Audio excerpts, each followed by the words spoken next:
So after you get the Excel spreadsheet from Starfish, it opens up and you can see that at the bottom there are 3 tabs. There's a cover tab that just has the information for your students.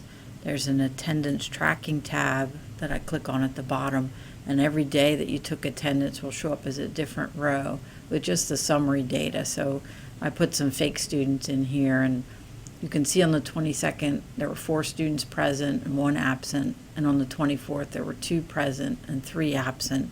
And then this third tab, student attendance, is where you actually see for every day what's happening. And so if you see here is the attendance for one day, and if I scroll over, you'll see there were 4 people present and 1 absent. And then on the 24th, you'll see your students are listed again and who was present and absent. So you might think, well, that's not really easy to parse out, but there are a few ways to do this so that it is easier.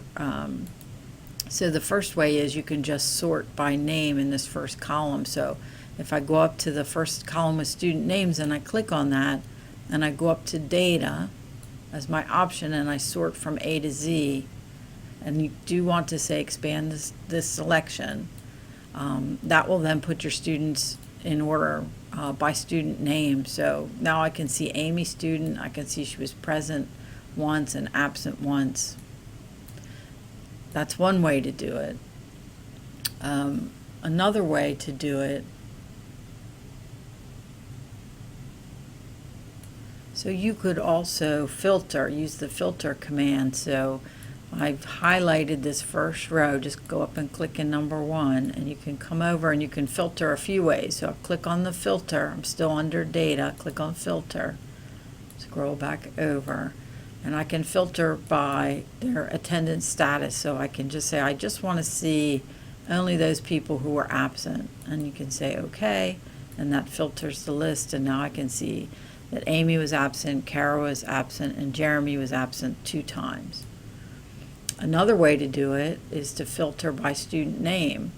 So if you know you've got 1 or 2 people who have some absences, you can just look at the total real quickly. So instead of filtering, to filter by name, so if you know you've got 1 particular student, so now I still have this first row highlighted, and I click on filter, and this time I choose student in the drop down and say I know that Jeremy's, I want to look at how many times he's been absent. So you can deselect everybody, then just pick Jeremy, and that brings him up, and I can see, okay, he's absent 2 times. You can just count it that way. So I'll turn that filter off again, and then this is one more way you could do it, which is by using a pivot table. Now most people aren't going to want to do that, but if you have large classes you might want to do that. And so I'll just show it to you. So if you go up into the top left corner, you're going to highlight the whole sheet, and this time we're going to go up to insert and pivot table and just say okay. And that's going to open up a new sheet, and we're going to say how do we want this pivot table to kind of rearrange the data. So in the row label, we're going to take attendance status. So I'm just going to click, hold, and drag that down. So who's absent, who's present, and then I'm going to put student name under that, right? So we can start to see counts, and then we want to see how many.